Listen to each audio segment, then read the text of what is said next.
هذا أيضا سؤال يقول: تتابعت في الآونة الأخيرة اللقاءات والمهرجانات والمنتديات المختلفة الثقافية والاقتصادية والطبية والتقنية وغيرها، وهي لا تدخل في الجملة الاختلاط بين الرجال والنساء. الاختلاط فيه فتاوى من أهل العلم تحريمه، وأنه شر مستطير، وأنه وسيلة إلى ما لا تحمد عقباه. المقصود أن الكلام فيه كثير لأهل العلم والتحذير منه شديد. نقول من ذلك المعرض المقام حاليا بأنشطة المصاحبة، والتي يحل الزوار جميعا من الرجال والنساء دون تحديد أيام أو أماكن مخصصة للنساء، إضافة إلى متاح فيهم بيع الكتب المشتملة على مخالفات عقدية وفكرية وسلوكية. لا شك أن فكرة إنشاء المعارض كانت لتوفير الكتاب لطالب العلم، فبدلا من أن يبعث إلى البلدان يبحث عن كتاب، الكتب توفر عنده.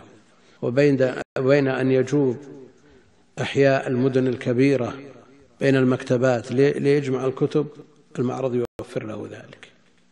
ولا شك أن هذا مقصد حسن، وسار على ذلك، صار الفكرة أمد طويل بعيد، يعني المعارض تقام من 30 سنة، ووفر طلاب العلم الكتب ويسرت لهم اقتناءه، وحصل في شيء من الرخص.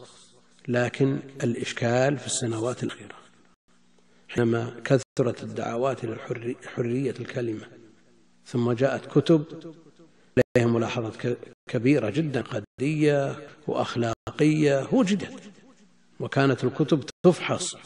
وأذكر أن كان في معرض في جامعة الإمام، كان المقرر أن يقام سنة 1411، وكنا نفحص الكتب من سنة 9، ثم بعد ذلك أجل إلى سنة 11 إلى سنة 12 بسبب إحداث الكويت، وصار معنا رصد سنة، ففحصت الكتب 3 سنوات ليأمن الناس من شر هذا الزيغ.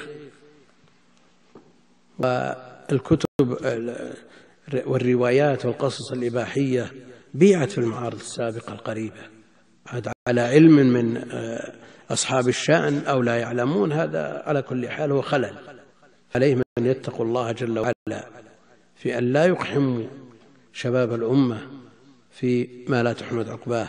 وبدأت بوادر هذه الدعوات وهذا الطرح.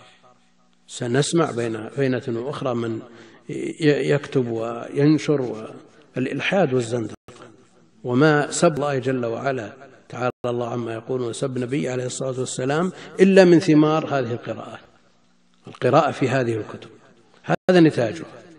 فعلى من والله الله جل وعلا أمر هذا المعرض أو له قدرة عليه أن يتقي الله في شباب الأمة وفي ناشئتها، وأن لا يزج في مثل هذه الأمور.